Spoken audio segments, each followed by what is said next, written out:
And hello, everyone. I am Dan Lutz, and I'm here with maybe Tank. Um, he definitely came on the line. I did hear him. He couldn't hear me. He went off, and he went on, and he went off, and he went on. But anyway, it shows that he's on, but I have no idea if he can hear me. I have no idea if he can, if he'll be able to correct the problem. I was originally hearing him, but he couldn't hear me. Now, I don't know if he even hears me. But anyway, the line is connected. He's here in spirit, at least, on the front lines. All right, so let's let's look at some of the battle fronts that were here on the front line.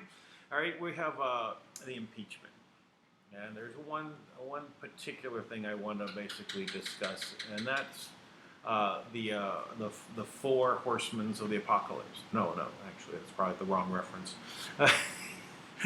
The four professors that they had come up to basically teach everyone what it is about the impeachment and why is it okay to impeach the president.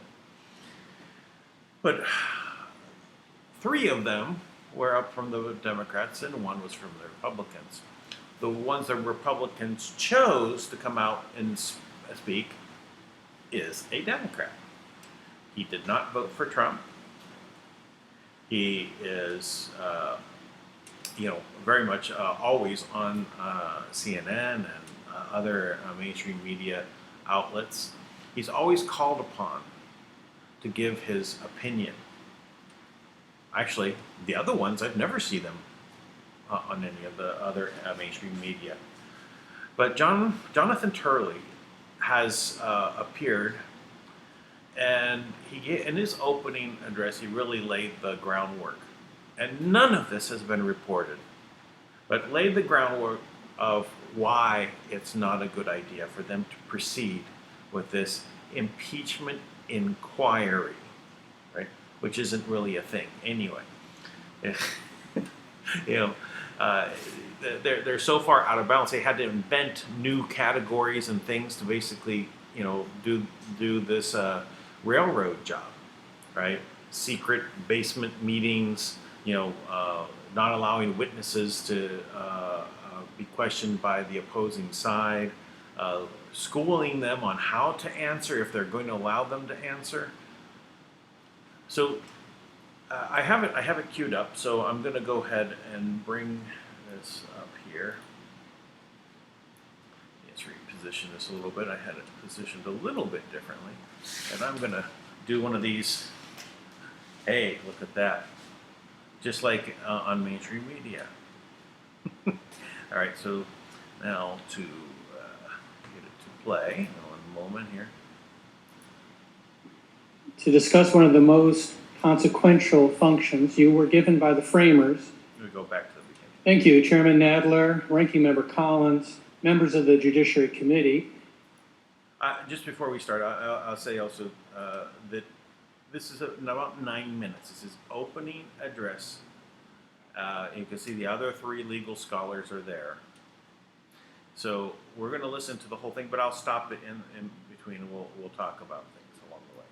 It's an honor to appear before you today to discuss one of the most consequential functions you were given by the framers, and that is the impeachment of a president of the United States. 21 years ago, I sat before you, Chairman Nadler, and this committee to testify at the impeachment of President William Jefferson Clinton. I never thought that I would have to appear a second time to address the same question with regard to another sitting president. Yet here we are. The elements are strikingly similar. The intense rancor and rage of the public debate is the same. The atmosphere that the framers anticipated, the stifling intolerance of opposing views is the same. I'd like to start, therefore, perhaps incongruously, by stating an irrelevant fact. I'm not a supporter of President Trump. I voted against him. My personal views of President Trump are as irrelevant to my impeachment testimony as they should be to your impeachment vote. President Trump will not be our last president, and what we leave in the wake of this scandal will shape our democracy for generations to come. I'm concerned about lowering impeachment standards to fit a paucity of evidence and an abundance of anger. A paucity of evidence, meaning lack thereof, that there is no evidence. I believe this impeachment not only fails to satisfy the standard of past impeachments, but would create a dangerous precedent for future impeachments. My testimony lays out the history of impeachment from early English cases to colonial cases to the present day. The early impeachments were raw political exercises using fluid definitions of criminal and non-criminal acts. Fluid definitions. Now, this is one of the cases that we've been experiencing about progressiveness, the elasticity of the Constitution. It's meant to be bent, right? And that's not what it's meant to be. And words mean something. They're not supposed. High crimes does not mean moderately low crimes. They're high crimes, right? And there is definition of what that is in history and in legal terms. It's really this twisting of what words mean to basically make them mean something else. For example, bribery. All right, well, let's go on. Well, he'll get to that. I don't want to step on everything. When the framers met in Philadelphia, they were quite familiar with impeachment and its abuses, including the Hastings case, which was discussed in the convention, a case that was still pending for trial in England. Unlike the English impeachments, the American model was more limited, not only in its application to judicial and executive officials, but its grounds. The framers rejected a proposal to add maladministration because Madison objected that so vague a term would be equivalent to a tenure during the pleasure of the Senate.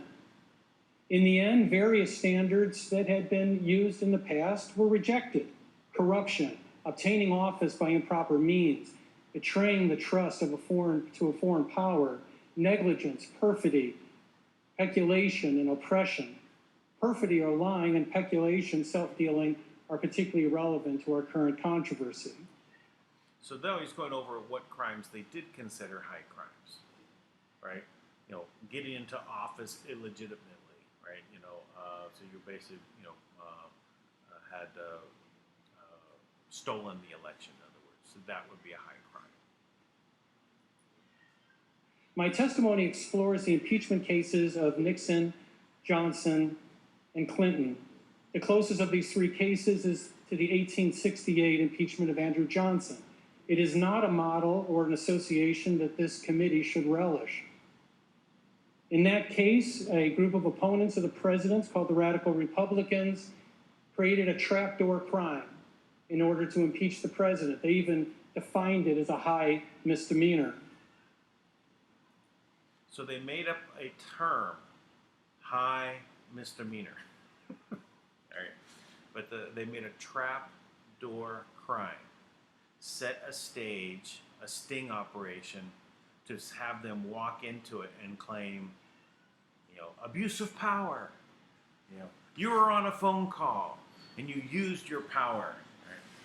So you know they set the stage. They in QAnon they all had pointed out a year and a half ago about what was going to go on in this, and they talked about whistleblowers. So these guys knew what their next stage was. It's part of the wrap-up smear. You smear them once, get all the talking heads to say, hey, look, he's been smeared. And you come around and do the same crime a different way, right? For that same, and say, hey, look, he's done it again. Get him. And that's the wrap-up smear. In this case, it's the wrap-up impeachment, right? Because Mueller was supposed to be successful, right? And then they're supposed to come around with this next whistleblower event and have it all like unfold and say, well, we got to get him now. All right, well, let's continue. There was another shared aspect besides the atmosphere of that impeachment and also the unconventional style of the two presidents. And that shared element is speed. This impeachment would rival the Johnson impeachment as the shortest in history, depending on how one counts the relevant days. Now, there are three distinctions when you look at these, or three commonalities when you look at these past cases. All involved established crimes. This would be the first impeachment in history where there would be considerable debate, and in my view, not compelling evidence of the commission of a crime. Second is the abbreviated period. So there is no crime, and they're impeaching him without a crime, and that's what we can see. They haven't been able to say that there is a crime. Of course, they allude to a crime, and now they say, well, you know, how it was, what I was saying yesterday, you know, they were saying obstruction of justice. No, I'm sorry, that's the wrong one. It was abuse of power. So he abused his power, which is what they always do, is they fall back to what their second nature to them at this point. Blame the other guy for what you're doing. Blame the other guy for abuse of power. The House of Representatives is abusing their power, and they're saying, you abused power. Remember I showed you the cookie jar where they were all dipping their hands into the Ukraine cookie jar, and they said, and Trump was turning on the lights in the kitchen, and they're all caught by him, and they say, oh, you're stealing cookies. All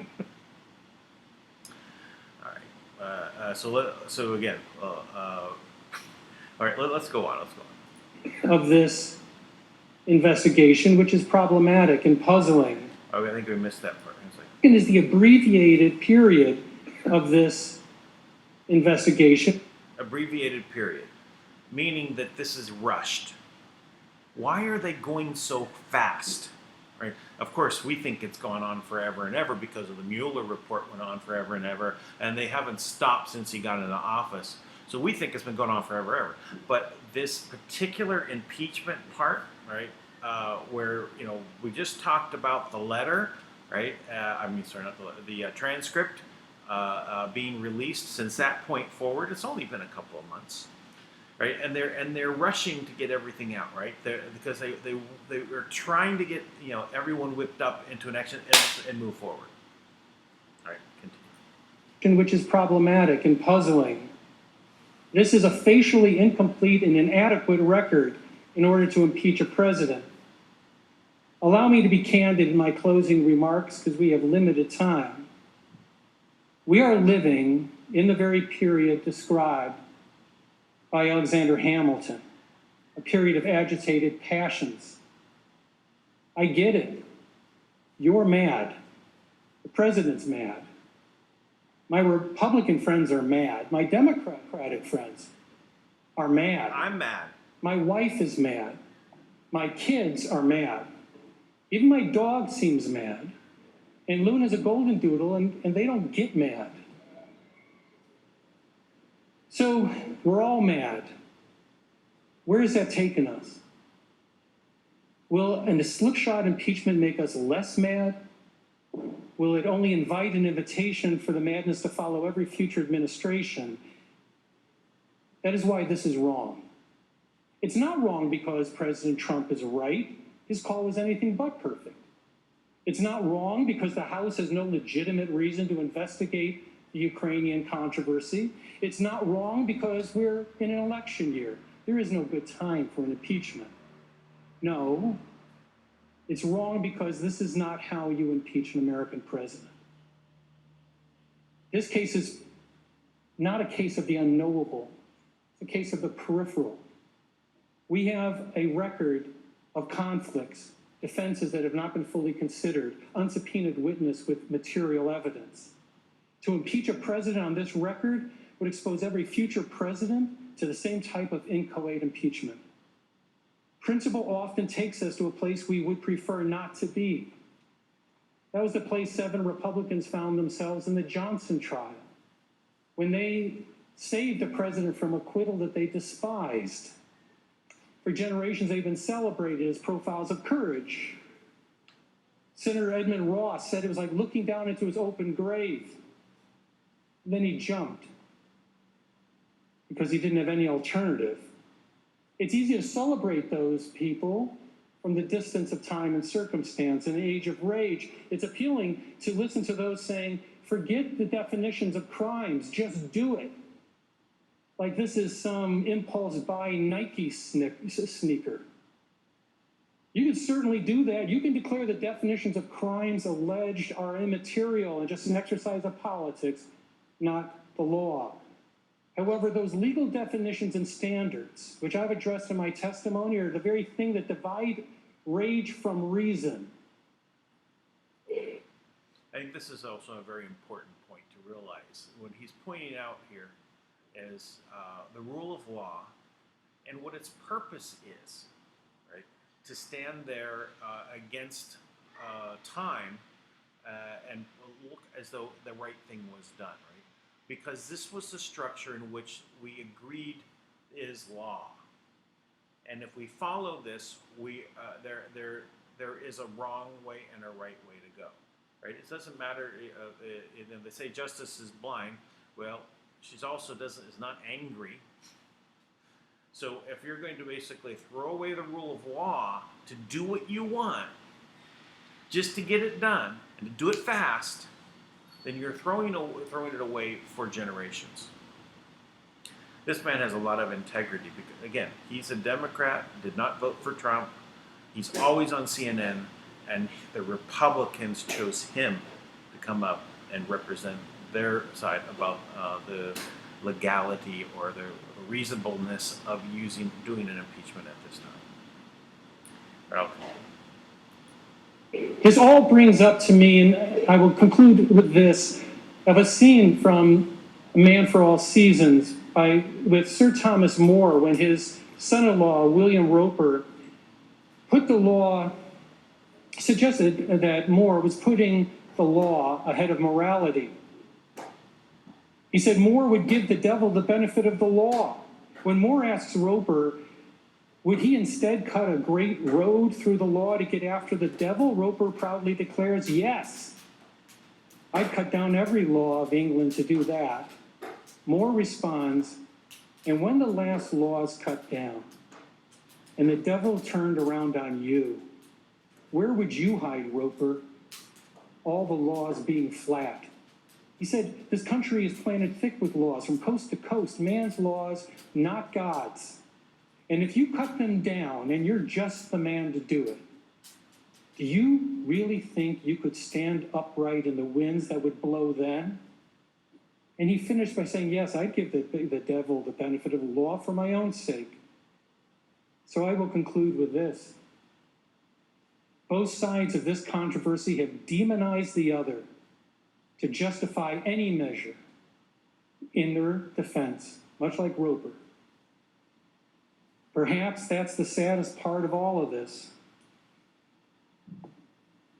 We have forgotten the common article of faith that binds each of us to each other in our Constitution. However, before we cut down the trees so carefully planted by the framers, I hope you will consider what you will do when the wind blows again, perhaps for a Democratic president. Where will you stand then when all the laws being flat?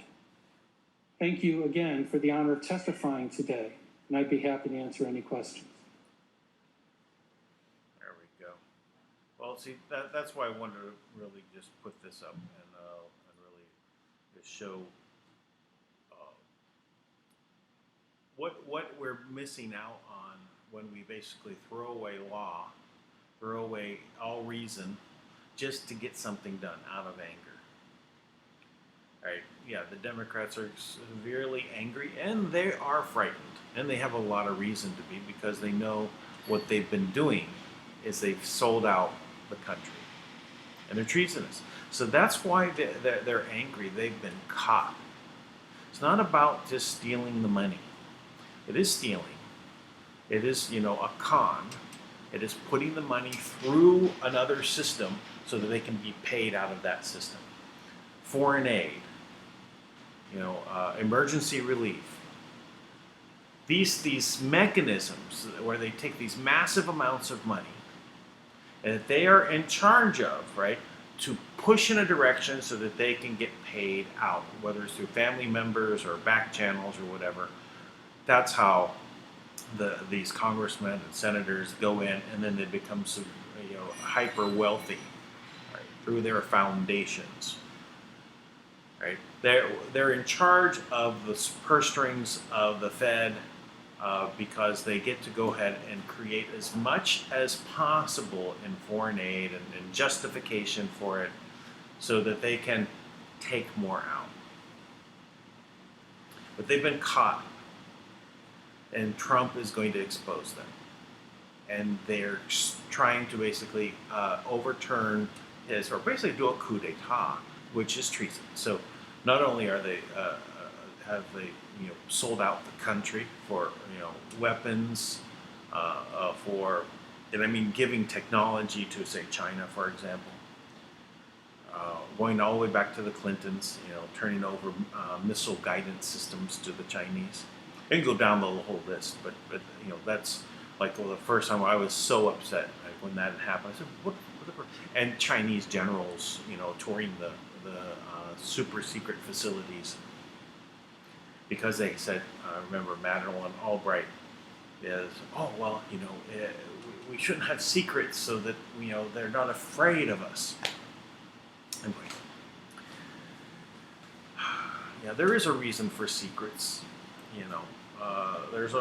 There's also in the darkness is where this malignancy grows, and we need to really just rout it out. This is and we have a top surgeon Trump. He's cutting it out, right? He's going to remove this cancerous growth. And they're fighting as much as possible to stop it from happening.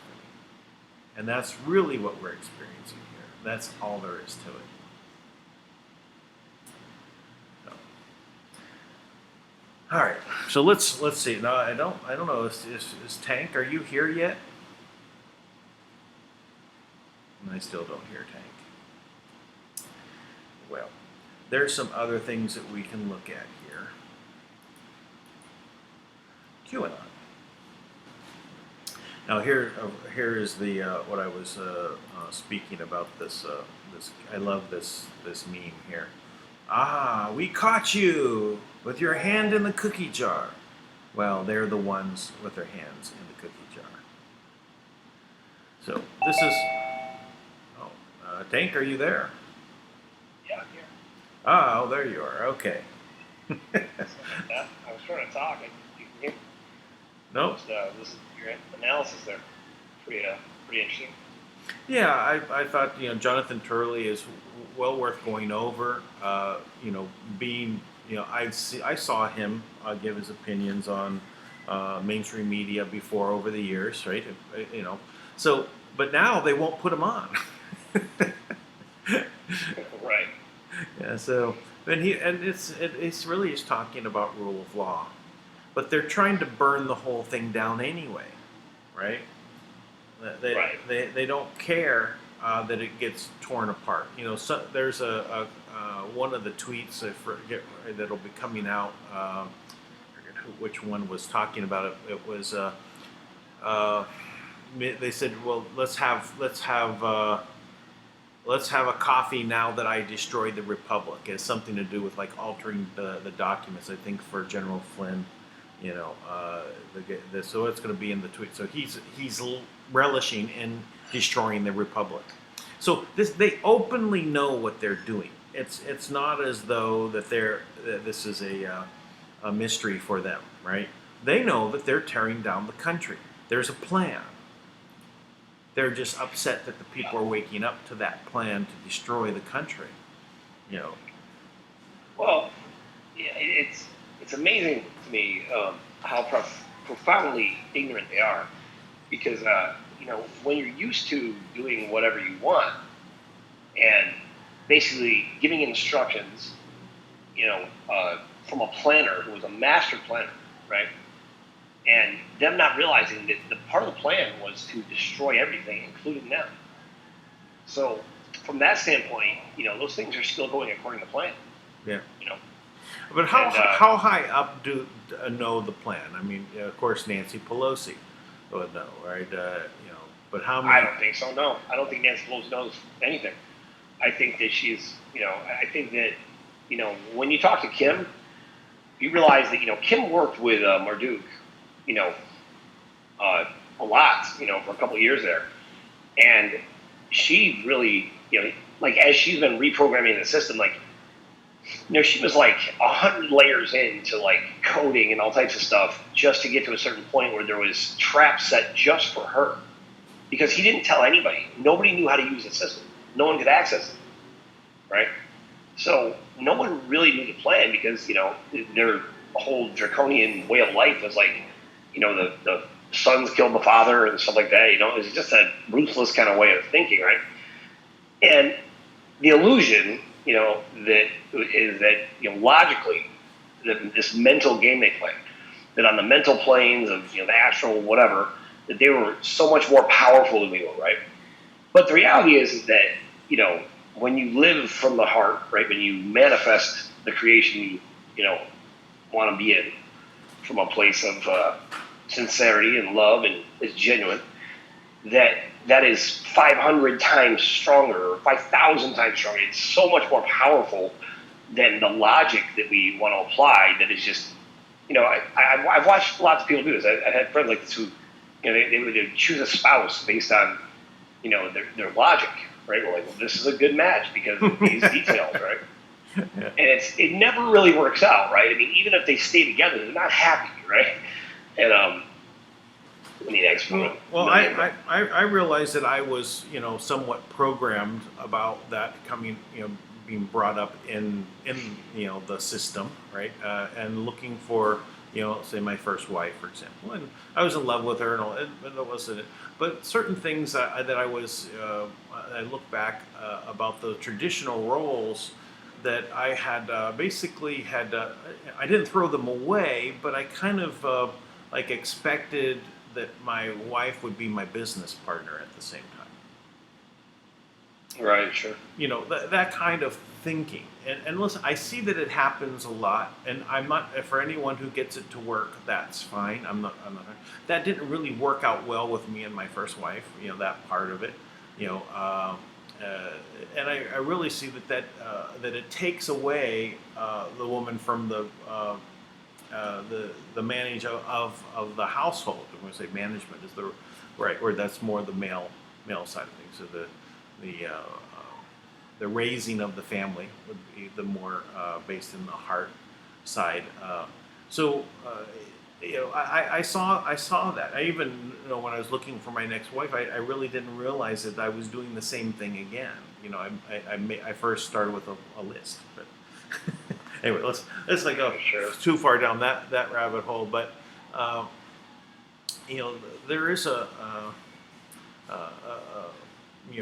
more about our feeling and our heart and our creativity that does give us a lot more power and ability to create, right? To be imaginative, to create plans, to make things happen, But I didn't realize in the draconian rules that the fathers were to kill the son. I mean, the sons were to kill the father. It's interesting. Well, yeah, I mean, my knowledge on that is very limited, so I'm not even sure if I have those exact details right. But, what I know is that this this draconian version of the world it's done, right? This is the age of man, right? or mankind, right? Which, by the way, mankind applies to all humanity, by the way. I always adjust that, to say humankind, so I don't offend anybody, but it's just silly, you know. But,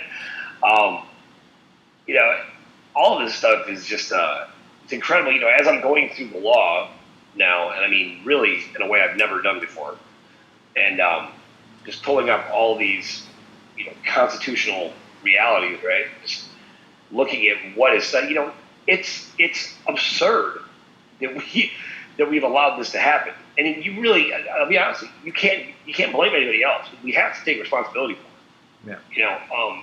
It is written into the Constitution that if the government, goes too far, that it's our responsibility to stand up and actually replace it. Replace it. Well, yeah, but to call a grand jury, right. And the grand jury really is the highest court in the land. There is no court that is higher than the people. And that's why it's grand. It's grand, that's right. You need 25 members of it, or 25 members of the grand jury. We pulled all the original rules. And it's gotten so bad that in the, civil system that people have forgotten and don't even realize the grand jury exists or what it really is, unless it's called by the, I don't know, I guess the government. The prosecutors. Everyone thinks it's the DA that has to basically call a grand jury because those are the only ones that get reported, right? Oh, the DA called a grand jury, right? And then that's less, right? That obviously, I mean, it's more rare now that happens because they've thrown out the rule book, right? They just say, okay, we're going to persecute this person, right? We're going to change the evidence to make sure that we get them. After all, we know what's right. Well, and like right now, I realize after all this, I sensed this what we were doing, and I figured that we had to do this somehow. But after everything, we got these rules. I'm like, oh wow, so that's really what we're doing, right? We're going to unify as many people as we can. Now we've got about right now already. We've got about 10,000 people ready to go. I mean, which is more excitement than we've ever had around anything we've done really to like kind of break this bubble, right? We've got about 40 states ready to go that are going to be represented already. they're going to come in and going to vote, and I've been literally working myself, really trying to prevent myself from getting sick, because I don't know about you, man, but if when you're like really working at something, sitting at a computer and you're there nonstop, it's, I've been up for, like 40 hours. I feel your pain, man. Yeah, I know. I don't know how people do it, to be honest. It drives me crazy. So, but as we're going through this, like we got all the first initial layout set, right? Which basically defines what the law is and why they're in violation of it, and then we pull out all this evidence, which we just have so much evidence. It's like how did this ever happen? It's like they don't even. It's like everyone just wanted to stop thinking for a while, right? Like not even consider what's being written down. It's an amazing thing, like with the vaccines, right? Because the vaccines I've had this, in my mind. This is the way to open up everything. It's something that affects every single person, right? And but back in 2006 to 2009, right? Harvard did a study with a grant from the federal government, basically via the CDC and this one group. I forget, it's like one of the 8 human health services groups, right? And they did this, and they have a different system than the VAERS system. The VAERS system is the Vaccine Adverse Events Reporting System. Okay. Now the Vaccine Adverse Events Reporting System, it's based on the honor system. Okay. So basically, it creates the illusion that you're doing something, right? So the CDC wanted to see how the VAERS system was working, right? So this Harvard group, they had a whole different system. It was automated, right? And it was more effective and reliable. And they identified that the VAERS system had it was only capturing about 1% of the actual adverse events, right? So their system would have worked so much better, and it was already ready to go. They could have put it into place immediately, right? And think about it. So you would have helped so many people. You would have saved so many lives, right? You could have completely identified these things are not working. Now, if that was their intent, that was in 2009. So you're talking 10 years have gone by. They have changed nothing, right? Now, the question is, well, why not? Why didn't they change anything? Well, this is the argument I've known we have to have at some point, is what is your intent and purpose, right, of you not doing this? Why have you implemented 50 new vaccines when you know that the system that you have is only catching 1% of the events, and you're putting out drugs and biologics and vaccines that are not even tested? Who could possibly rationalize that unless your intent is to poison the people? I mean, what logical, what could you possibly say? Right. Because what you put back in the faces now, in 10 years ago, you were given a system that told you that you asked for, that said, look, you're only identifying 1% of the actual issues. Now, if your job is to actually prevent, right, disease and prevent genocide and protect the American people, that's what their oath says. Now, if that's your intent, that's your goal, right? Then how could you possibly find out that the system you have in place is only catching 1% of the adverse events, which means there is potentially every single year they're identifying, and these are real numbers, by the way. These are real numbers. In 2016, 59,000 adverse events were reported to the VAERS system, right? And if we use the same exact model that the Harvard Pilgrim program used, right? That means it'd be 5.9 million adverse events. Major reportable adverse events. Neurological disorders, autism, death, seizures, all types of things. 79% of the kids who die from sudden infant death syndrome, they had a vaccine or more than one vaccine within 24 hours. Now, think about it. When you put this out, and this is the reason why everybody has to come together, by the way. Because when you start to think about now, how the hell does anyone have that much power to look at that data? Because it's not like it was like 50% or 30 even, right? The guy who captured about 30% of the data. 1% of the data. That's what they came up with. 1%. So then what they did, the way they responded to this Harvard Pilgrim group, right? This study they did, what they did was they ignored them. So the Harvard group kept reaching out to the CDC for years. And they have any connection they had, they now no longer take their calls. They just ghosted them. They nothinged them. And just ignored the evidence and the research they did. Why? Because the research doesn't go along with their agenda. Right. Now, if that being the case, if they are identifying all of the ways the vaccines are failing, that means we have to do better with the vaccines. If the vaccines were actually designed to prevent disease, then they would definitely be talking to that group. Or they would have implemented a new system. So either they know what the numbers are, and they're tracking it like in the cloud, for example, because they already put nanites in the vaccines and they're tracking everyone's progress with their health, right? And they're satisfied with it, or they don't want anyone else, they don't want to improve the system because they're satisfied with it. Either way, it would appear the fact that you would not react at all really doesn't speak well of what you are as an organization. You are clearly guilty of criminal negligence. You are clearly conspiring against the American people, committing acts of treason. Yes. You are now imposing a vaccine that you know yourself is more dangerous than any of the diseases you're protecting from, or you say you're protecting from. Right. It's insane. No matter how the number of vaccine deaths is literally, I mean, just from the measles alone, it's doubled. There's double the amount of deaths caused from the vaccine than the alleged, and I say alleged because I don't believe the report, than the alleged biggest years ever with the actual measles, right? So you've doubled the death toll. You've made everything more deadly. The only conclusion is that you've done this on purpose. Now, obviously, doctors, they don't know. They just think they work, right? Because they were raised in a generation where all the medical schools talk about vaccines are good. They all work, right? We know they work. And then everybody else gets raised that way. We all think that's true. Right. And then they change how it works. They change what they do. They increase in the metals inside it. They increase the things that say to make it more effective, open the blood-brain barrier. Anything they're doing is really just to.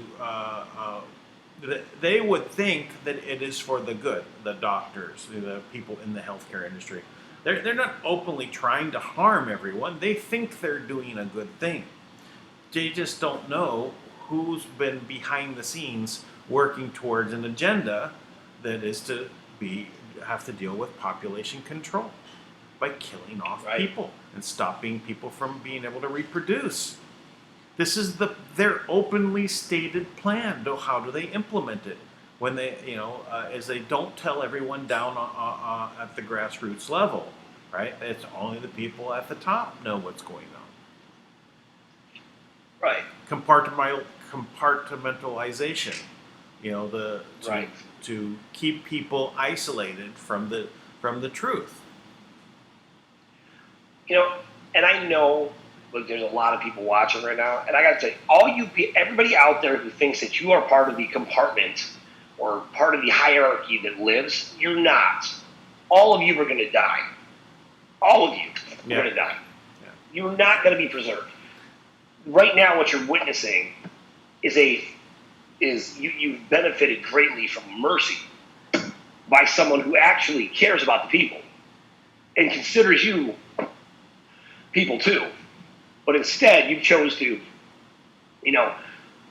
there's two different global genocide agendas, right, that are taking place. One with the Order of the Black Sun and one with the Rothschilds, right? Yeah. And the Order of the Black Sun thinks that they're going to be swept up into a mist of, versions and I don't know, whatever else it is, right? Yeah. Toxic masculinity, I guess.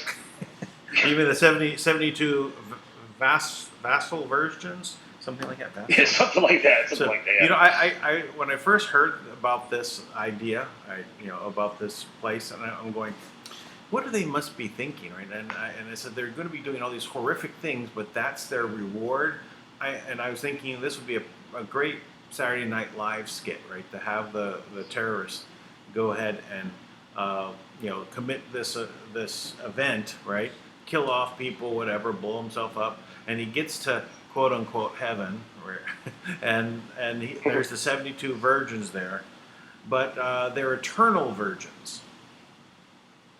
Right? they have no way to perform any type of unvirgining themselves. That's great. Yeah, it's like when you ask the genie for all the money in the world, then you can't spend it because you wish for all of it. Yeah. So you gotta keep it. Yeah, it's like, oh no, I wasn't really on the good guys' team, I guess. It's great. Yeah. Anyway, that was a little bit of humor about a serious event, but so you have the two sides, right, that were meant to be pitted against each other, each with a genocide plan. Do you think that in the outcome of that back and forth that you were going to get away unscathed? Why? Because you were off planet, whereas you're in a deep underground military base, where wow, they're being blown up. Oh, why are these strange noises? We're hearing explosions. Right, they're in the middle of Pennsylvania. We're in the middle of Tennessee. We're in the middle. They're different places, and they're wondering why are we hearing these explosions? Right. The whole ground rumbles. I keep going back to that, that letter, the warning, right? And Kim sent that out, and she said, you were warned, right? Back in whatever it was, 2008, or you were warned, like this whole other group, right? And they were warned, and one of the things they were told was, you thought that because you made it to the waiting room, that you were just waiting for everything to go your way. But in reality, the waiting room was there for those who didn't fulfill their purpose. You didn't do your job. Right. And now you will live in the hell that you created. Right. Right? I mean, that is such a strong statement, right? Yeah, with 72 eternal virgins. Yeah. It's like there's no honor, no joy, no peace in that life. There's nothing that pans out for anyone. And to hold on to it at this point, it really justifies the punishment and the wrath that you had got to believe is coming. Because there's going to be a point where no one is going to feel bad. No one's going to have compassion for what they've done. Even those who think they're adamantly, devoutly, pro pro transhuman agenda or whatever what it is they're into, right?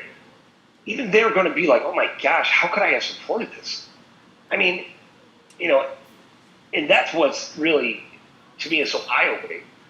And but I see very clearly now. I see very clearly now how important it is that we have got to, absolutely must. We have to, no matter what it takes. If Kim isn't ready for another year, we have got to restore the republic. We have got to declare ourselves free. We have got to make sure it's clear. We do not consent. We do not contract with you. We have no obligations or agreements with you. And if we don't come together as a people, we will become extinct as a people. We will become an afterthought. Yep. And everything on this planet. And we don't have much time left. We got 4.5 months left, and the clock is ticking. And people need to wake up to that reality, get on board, make sure you start sharing this stuff and talk about what we are doing. Because I'm telling you, this is the way out. This is the people declaring their freedom, their independence, and saying we are ready and we are fit to lead. Be part of that movement. Trust me, you'll be happy that you were. You'll be happy that you were. So, there's that. Yeah, 4.5 months is what was outlined in that letter. Is that that gets 4.5 months is what is a part that Kim wrote. She said 6 months. So it was about 6 weeks ago. I'm ballparking, but she said 6 months because in 6 months. So right now you have these 30 four other galactic groups, right, that all live here on the planet, and they've been here, right? They've been here on the planet. They were enslaved just like we were by the same group that enslaved us, Draconian, Mantis, Anunnaki group, right? Right. And so we were all enslaved by the same group. They were here with us. Kim went out and made peace with all of them. She drafted the peace treaty for everybody. She's been the ambassador who's met with the Galactic Council to make sure that we don't get destroyed. Now, I'm not trying to take away from people's, galactic experiences, fighting all types of things in the ether, in other dimensions. I'm not saying that's not real. I understand that's real and there's something to that. But what I'm saying is you live in the third dimension. And if you are going to experience change, if you're going to experience,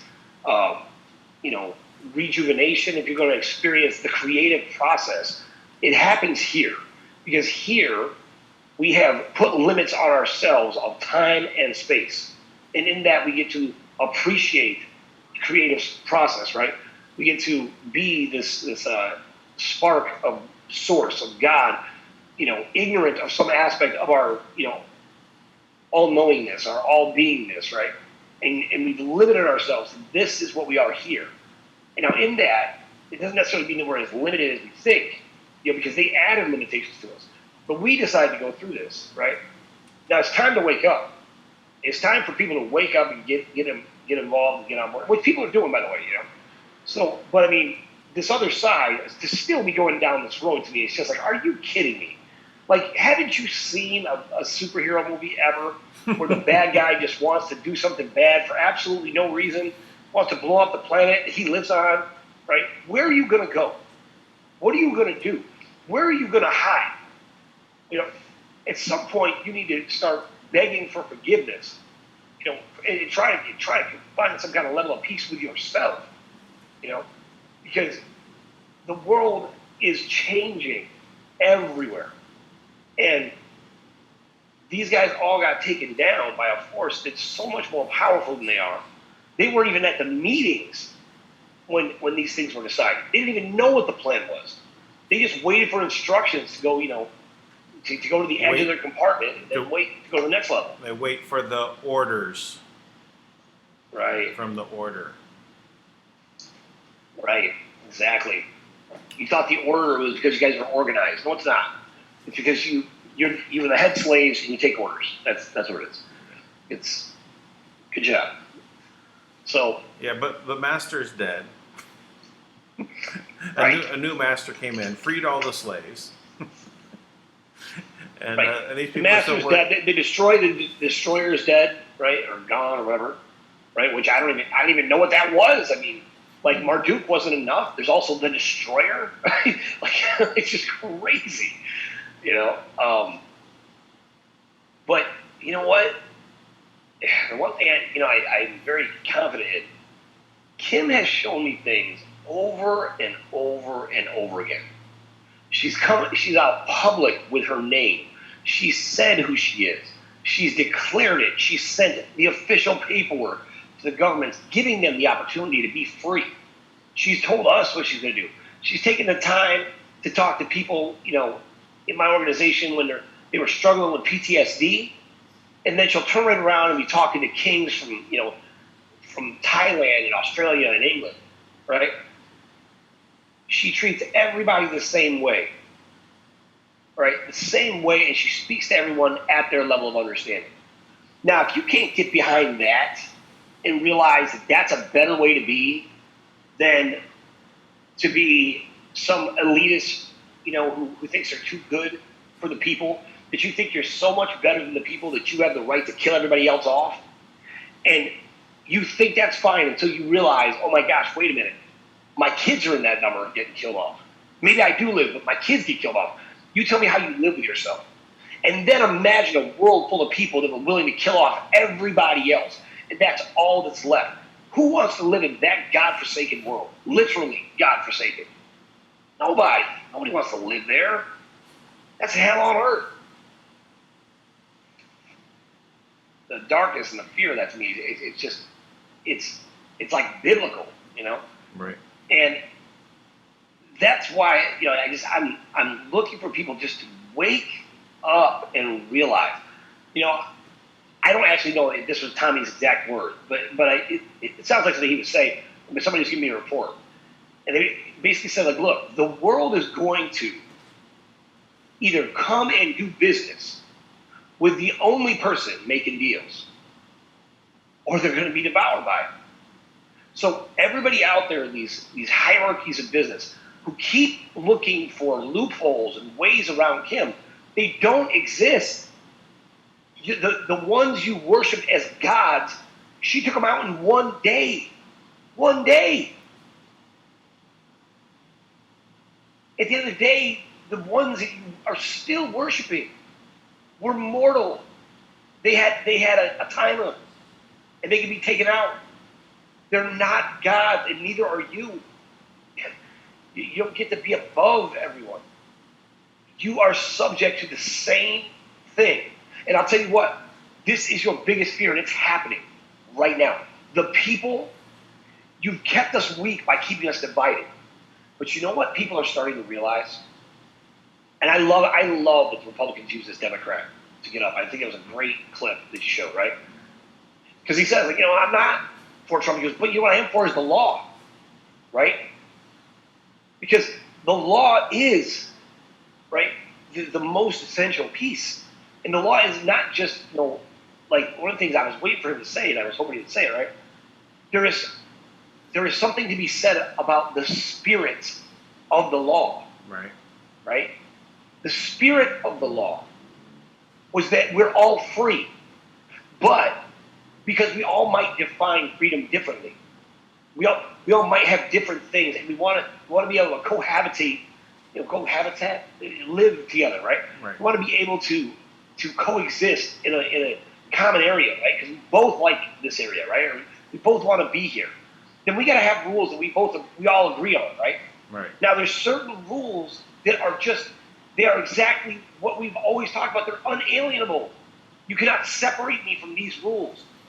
I have the right to my life, right? I have the right to freedom in my life. Just being alive is not enough. That's not even living. I have the right to make my own choices. I have the right to own my own land so that I can support my family. I have the right to pursue happiness. Because who's even alive if you're not happy? Right. Now that's the right that we're guaranteed. Now, we started talking about this a while back, right? About food, water, air, and each other.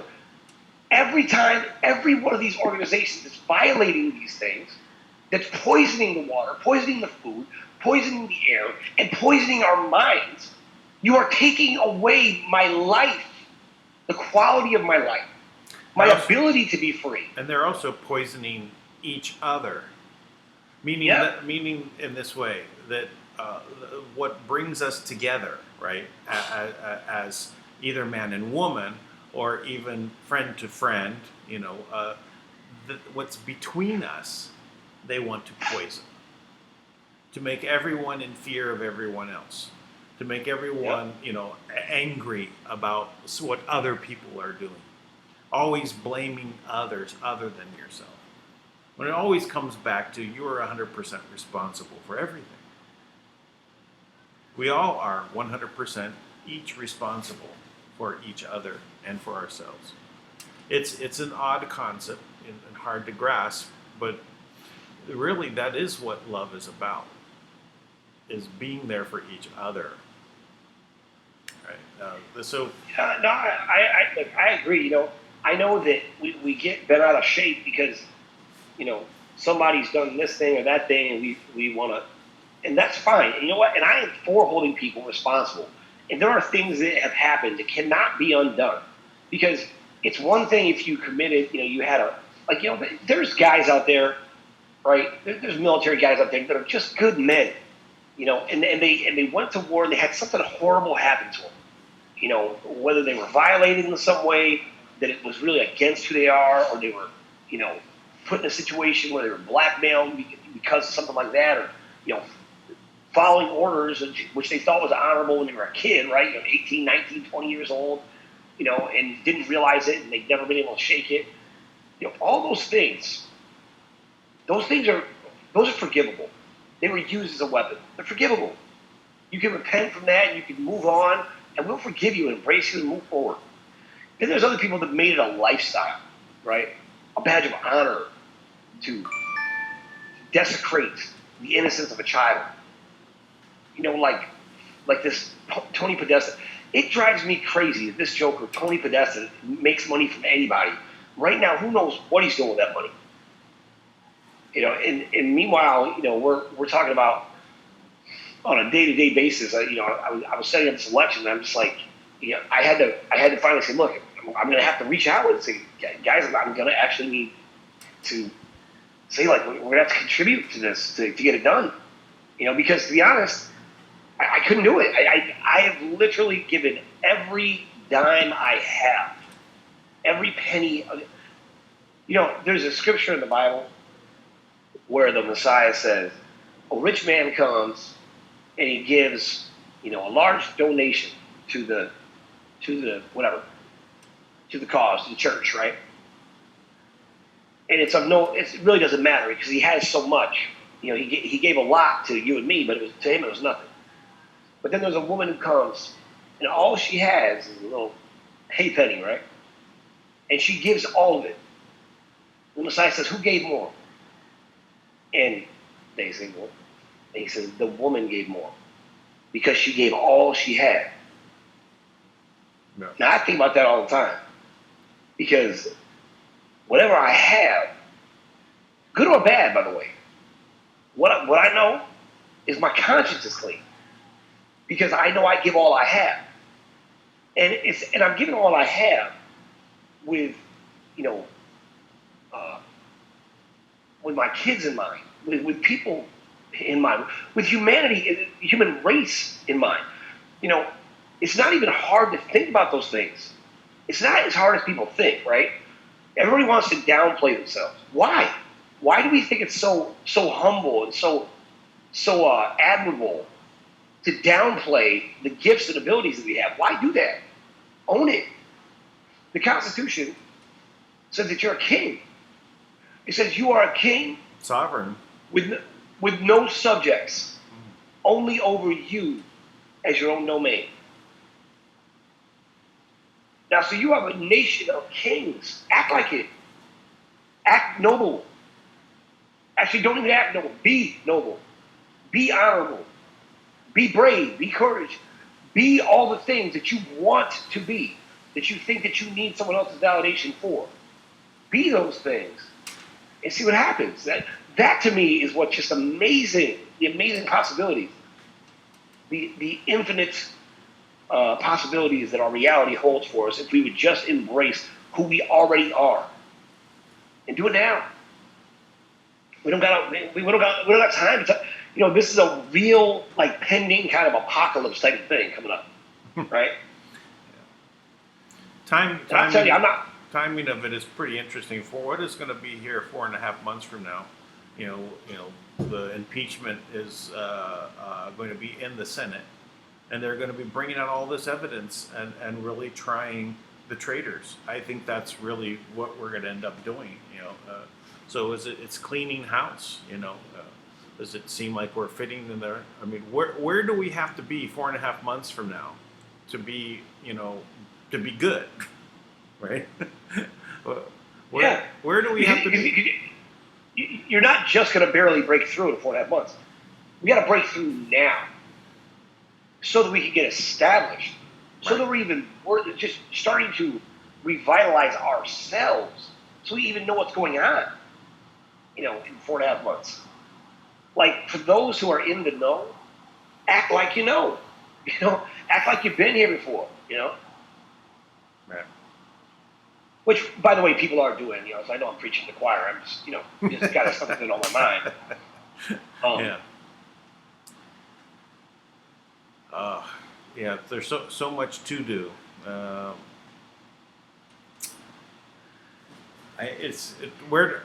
You know, I'm just thinking, you know, what part am I working on with this new coin? You know, be ready in, you know, 2 weeks. Probably more like you know, I'm trying to push for like Christmas Day for it to be available. So we can literally do it on, you know, on Christmas Day, really, to do a soft launch with leaders, so that in honor of not the pagan holidays, and not of the commercialized Christmas, but just for the act of abundance, and to be about transformation into something that is more. And this month being the only month in 823 years. I was wrong about what I mentioned the other day. It's 823 years since there's been another month that has 5 Saturdays, 5 Sundays, and 5 Mondays. And this is unique, that this has happened at this time. And for the Chinese, they say it's bags full of money month. So, I mean, Chinese are probably counting on the RV. Yeah, there you go. Yeah. Well, this is the RV. Oh, now I'm going to get it now. Personal evaluation is what it is.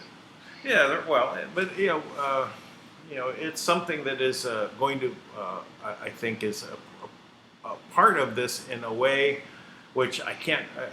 I know it's part of everything that's moving and coming about. I felt that even transition of where Kringle Society and where what it's done, and the things it was meant to do, and where it's and what everyone around the world that we have touched, which is upwards of 80 million people.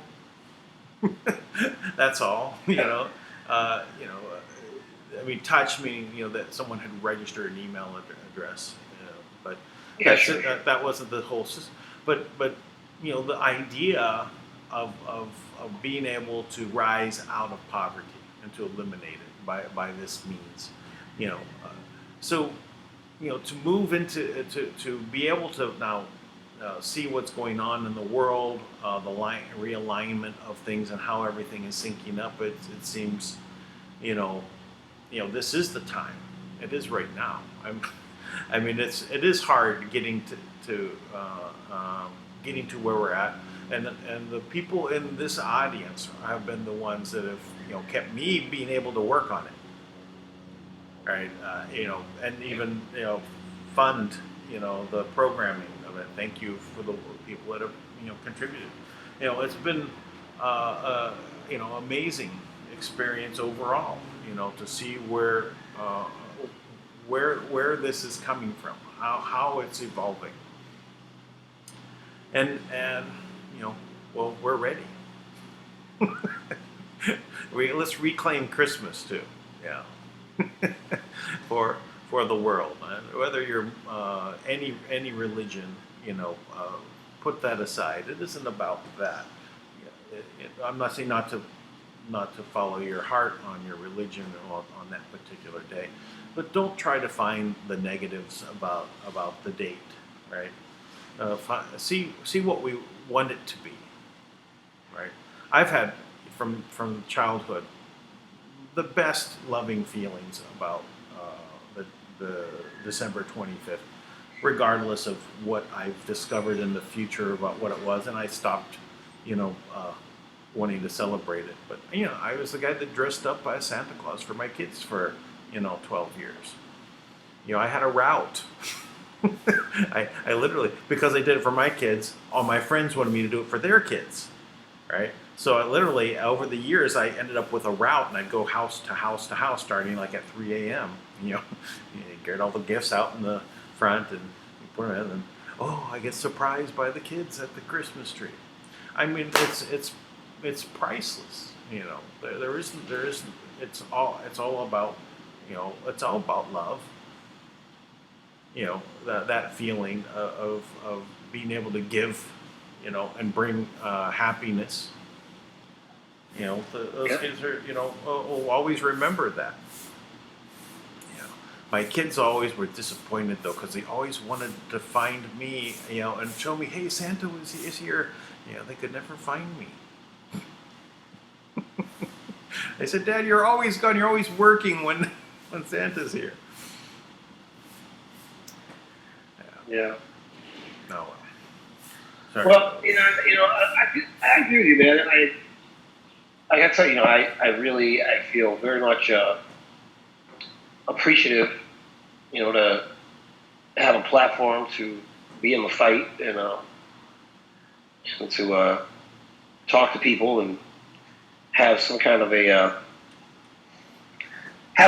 say, in what the world becomes, and to give other people the same opportunity to rise up, and before too long here we'll be able to actually put some teeth in that and make a difference.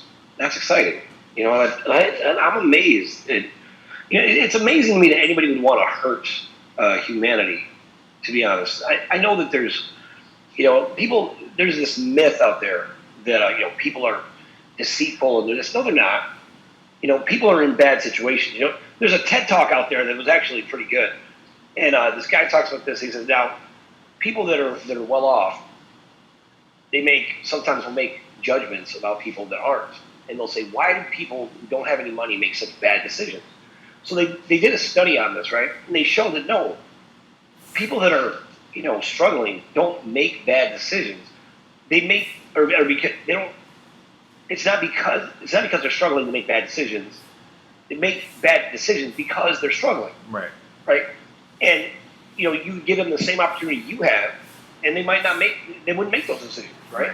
Because there's a difference in what's happening. But it's impossible to manage a budget if you don't have any money, right?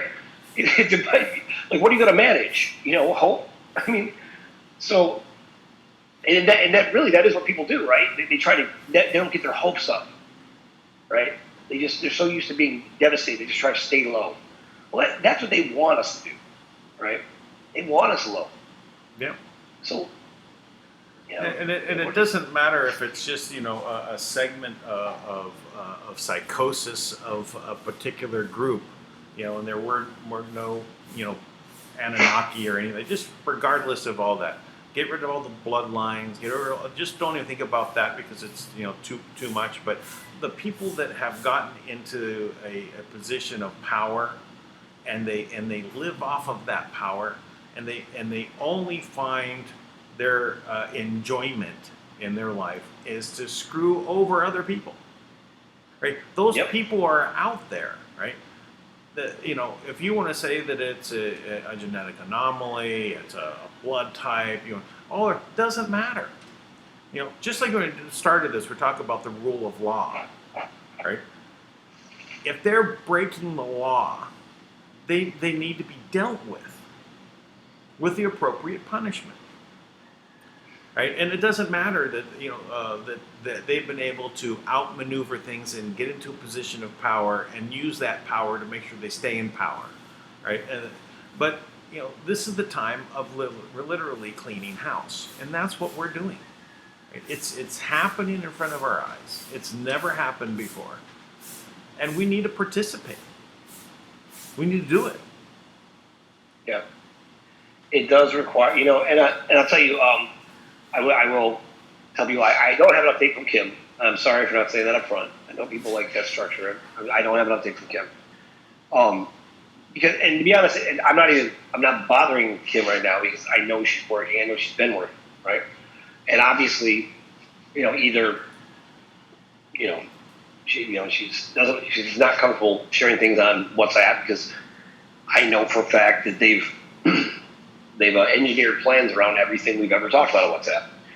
So she's very careful on it, and I get coded messages that I usually get right, But I will say that the lawfulamerica.com, they really tried to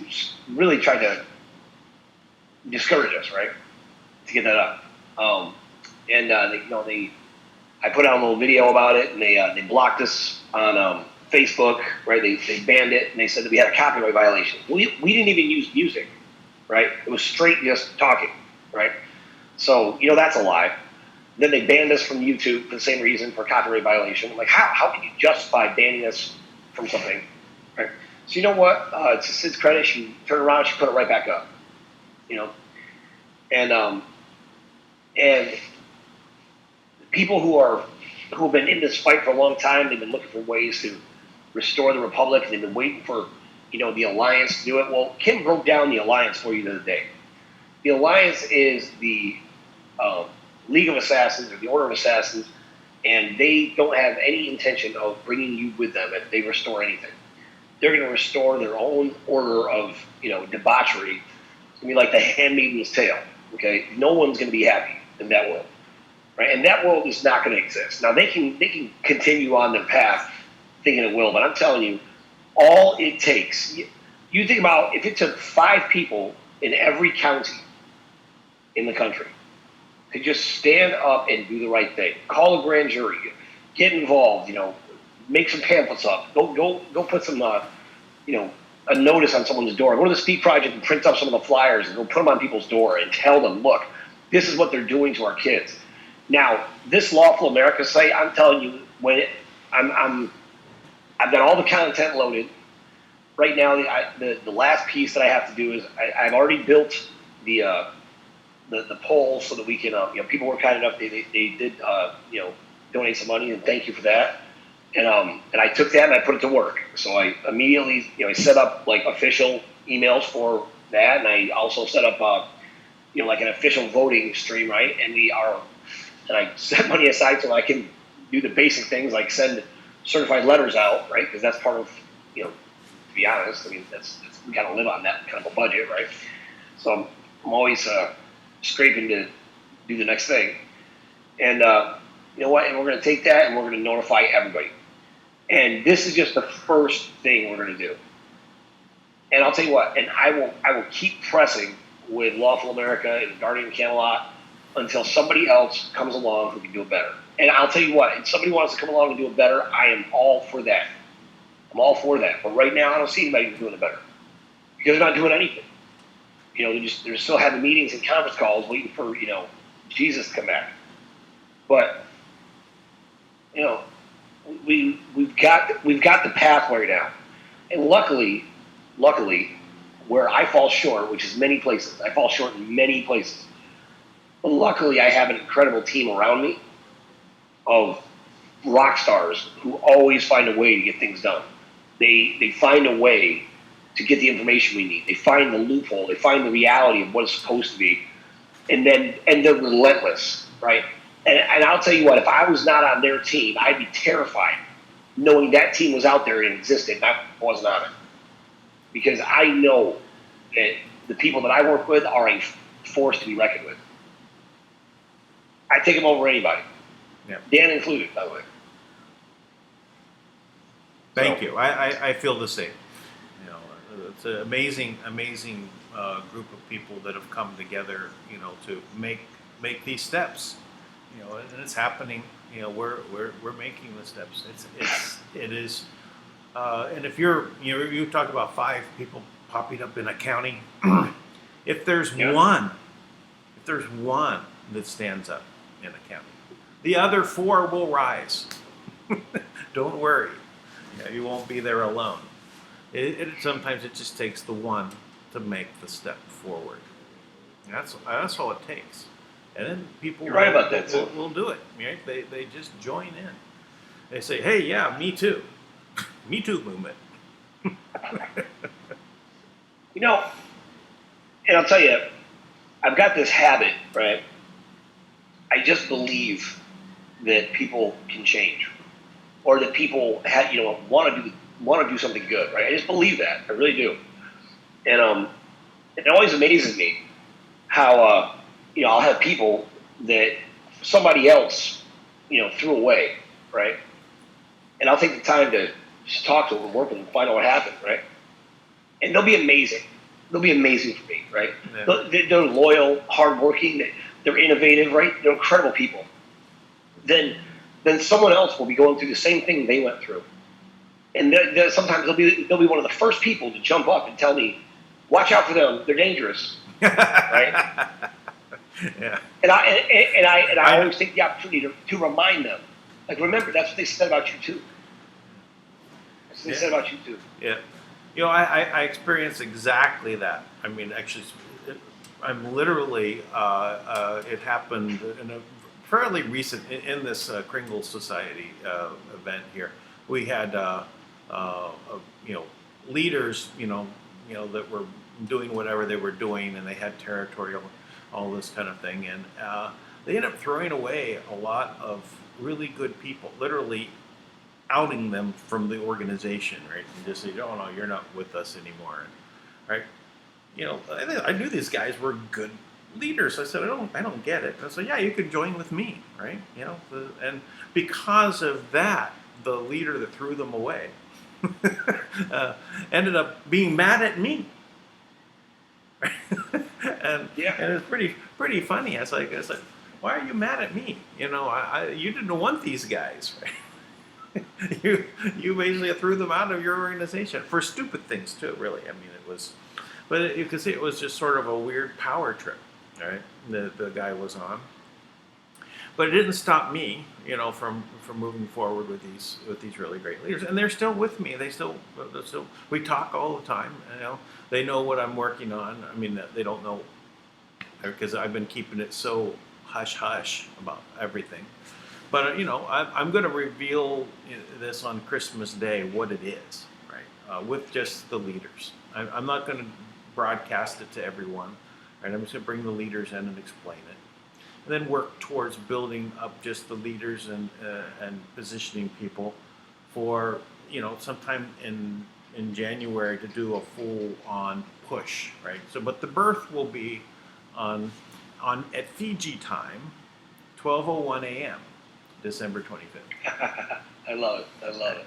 So around the world, that's right. Yeah, the world starts there in Fiji. Which, interesting enough, this is the magic time for the Kringle Society. At midnight Fiji time, every day the price was recalculated for the next day, for the coin.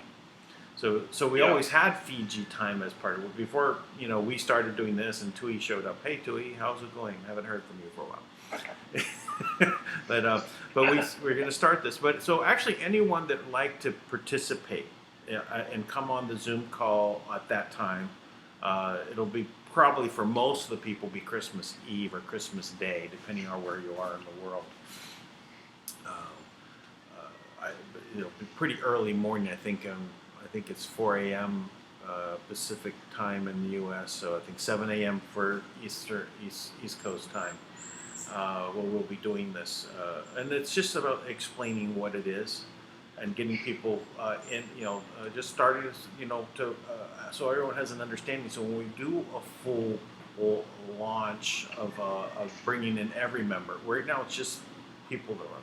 But anyone in this audience that's listening, just contact me. I'll put you in with our group, and then you'll be able to participate on the Zoom call on that day, and we'll be talking about this. So exciting times. It is exciting times. Actually, I did look up something in the this gematria calendar thing where there's 5 Saturdays, 5 Sundays, 5 Mondays, and it's what happened 823 years ago was a very famous uprising in England. Let's see if I can find this. Misstate his name, but there was an uprising of the poor against the elite. What do you know? Yeah, and it was the major uprising. It wasn't quite about being about Robin Hood, but it kind of sounded Robin Hood-ish. But the guy gathered weapons and went from county to county to county, and got people organized to rise up against the poor, to uprise against the elite. I said, well, that all fits in. So I think to do this on Christmas Day kind of fits. And the guy was famous for having a big beard. No kidding. That's funny. You got the Kris Kringle, tie into it. That's right. Yeah. Well, yeah. So I'd say we're definitely rising up. Definitely rising up. So good time. yeah. Now or never, in my opinion. This is it. This is it. Yeah. I'm still looking for. I posted this article. Oh, here it is. All right. His name is William Fitz Osbert, or or William with the long beard. Well, Osbert means long beard. In case anyone didn't know. Yeah, William Fitz Longbeard. No, Osbert. William Fitz Osbert. Yeah, so was a citizen of London who took up the role of the advocate of the poor in a popular uprising in the spring of 1196. Popular revolts by poor and the peasants in England were rare in the 12th century and quickly and easily suppressed. The fullest known account of the revolt of 1196 comes from the contemporary English historian William of Newburgh in his Historia Requiem Aliquarium for the chapter entitled "Of a Conspiracy Made in London by One William," and he paid the penalty of his audacity. Okay. Right. So anyway, that's a little excerpt. But yeah, it's just interesting, that happened back then at the same time when there was 5 Saturdays, 5 Sundays, and 5 Mondays in a calendar month. I'll tell you what, my attitude is like this. I've always loved history, and it bums me out at times that we don't have a very accurate version of our history. So I've embraced this attitude. I'm going to make my life about making history, and I'll make sure it's restored accurately. Yes, let's make some history here. Just one step and at a time, and we're there. So there we go. That's right. So Absolutely. We're good for today. Tank, if you hang on the line because we didn't get to speak today, we'll end this. I'll just remind everyone on the December 10th, there may be some kind of shift. We may lose this channel. Remember, we had a backup channel, right? I'll be posting that. It's the WWG1 WGA Love channel on YouTube. But please connect with us in Telegram, and we'll go ahead and put out the information, in case people weren't subscribed. It's about 400 subscribers over on that channel. I don't know how long or even if that channel will exist. If not, we'll be over on BitChute uploading videos. Also, there's another one called Drop Space that seems to be getting popular as well. I'm kind of following Sir Patrick Mack in Pursuit of Truth and his positionings for things. How he's moving. So he says that in Drop Space that the comments are working, right? So people can comment on video, but they're not working on BitChute. But maybe we have to upload in both places. Anyway, we're close to that date. So 1 or 2 days from now, for me it'll be the 10th tomorrow. It's the next one. So I don't know if I'll be able to do this tomorrow here, but we'll at least try on the other backup channel that we already had put in place. There's about, as I said, 400 subscribers there. But in any case, go ahead and give a like here. Go ahead and subscribe. And maybe we still exist. Maybe we didn't make the cut. Yay! And we're still up and running tomorrow. Man, I'm going to sue them no matter what. I'll tell you what. Go ahead, cuz. Go ahead. I'm going to own YouTube. They want to be stupid about it. Like, I don't know what they think, who they think they are that they can do this kind of stuff. You got the absolute censorship. At this moment, everybody out there embrace this mentality. We are not launching a rival government. We are restoring the constitutional government, which has always been the law of the land. The only reason why it has not been is because we have given our power as the governed, which the government draws its power from. You give it over to them to make decisions about our life, and we have to take that decision-making power back. And that is the essence of what a government is who makes decisions about your life. Is it actually restoring, or are we actually just taking our seats in the original republic? That's a question. I don't know. I mean, I think both are true, right? Yeah, I guess, in a way we're restoring the image of the original republic, but it sits there, but no one is in the seat of government except for a couple positions, I think, which were outlined. It's like the secretary, like Mnuchin's position, right? He's that's outlined in the and that is the Treasury. That's there. But the president, I don't know, is Trump the president of the corporation and of the republic, or is it just the republic? I'm a little confused. I really don't know. I don't know which way to go. Well, you know what? Here's what I know. I know that Kim wrote a letter, and she offered to give back, give back Puerto Rico to Puerto Rico, to give back Washington D.C. to the Republic, to take all that land that was held by the trust, and all the government governing and all the rules and nonsense that they participated in. It only applies to the 100 square miles that exist around Washington, D.C. The only reason why it's allowed to happen the way it is because we have allowed it. So with that in mind, my attitude is kind of like this. If Kim put it out there, then it goes back. Well, as far as I'm concerned, whoever stands up for the Republic the way it's supposed to be and does it the right way, then we can, take back over, so to speak, and return order to the people. But that requires an incredible amount of education.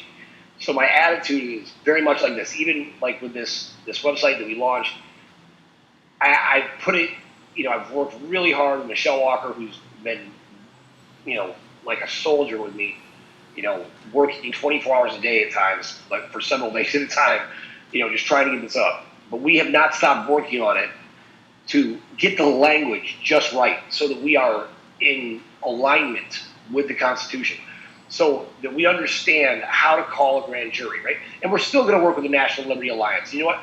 And I'm still stepping in a position as the sheriff for the state of New York for, the Republic, because all of these things are working towards the same goal, right?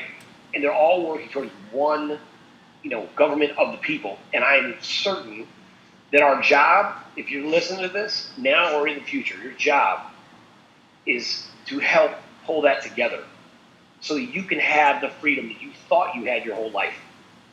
And you could actually make that word mean something. So I'm excited about that. So, all right, I'm done, man. I'm off my soapbox. All right, that's good. Anyway, well, you stay on, and I'm just going to end it for everyone else. All right, everyone, we'll see you tomorrow, hopefully.